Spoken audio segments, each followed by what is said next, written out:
Si la communication non violente vous semble insipide, fleur bleue, pas rigoureuse ou pas sérieuse, je vous garantis qu'après la vidéo, vous allez la considérer comme une approche solide et efficace.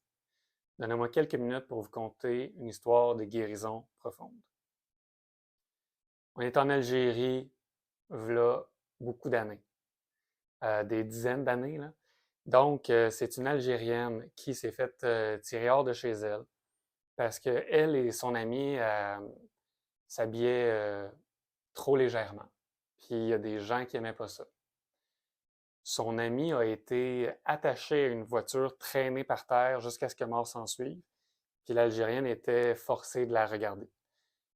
Un coup, ça a été fait. Les gens l'ont violée. L'Algérienne vivante l'ont violée devant ses propres parents. Puis ils ont juré que demain, c'est à ton tour.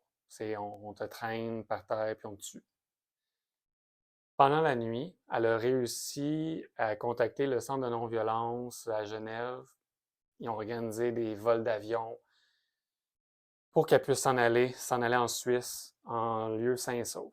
Puis pendant, je crois, quelques semaines, les gens qui étaient là étaient incapables de l'aider. Étaient vraiment dans tous ses états, puis ben, évidemment, je peux comprendre. Ils ont contacté Rosenberg. Rosenberg est allé. Rosenberg étant le fondateur de la communication non violente, c'est lui qui compte l'histoire dans son livre. Donc, il va la voir. Puis en fait, ce qui s'est passé, c'est que lui, il a joué le rôle de l'agresseur. Ça, c'était prévu d'avance, puis elle a accepté. Pendant à peu près 1 heure et demie, elle lui a crié tout ce qu'elle ressentait, tous les reproches, toute sa souffrance, elle lui a tout garoché ça. Puis lui, Rosenberg, l'écoutait avec empathie. Le modèle d'écoute empathique de la communication non violente, mais grosso modo avec empathie. Puis, après 1 heure et demie, elle lui a dit, mais comment est-ce que tu as pu faire ça? Puis là, Rosenberg, toujours dans son personnage, il a dit, je vais répondre à ta question, mais d'abord, je veux te dire à quel point c'est insoutenable pour moi de mesurer l'ampleur de ta souffrance. Donc, la première étape, c'est d'écouter avec empathie la personne qui est la victime. Ensuite de ça, lui appelle ça faire le deuil de ses actes.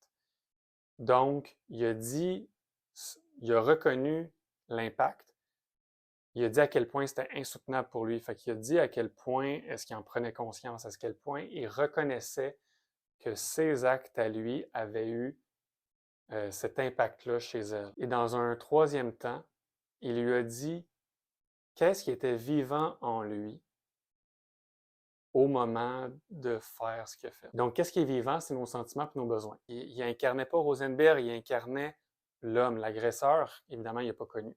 Puis quand il a dit ça, elle a dit, tu le connais? Comment t'as su? Il m'a dit presque exactement la même chose. Comment t'as su? Rosenberg a dit, ben,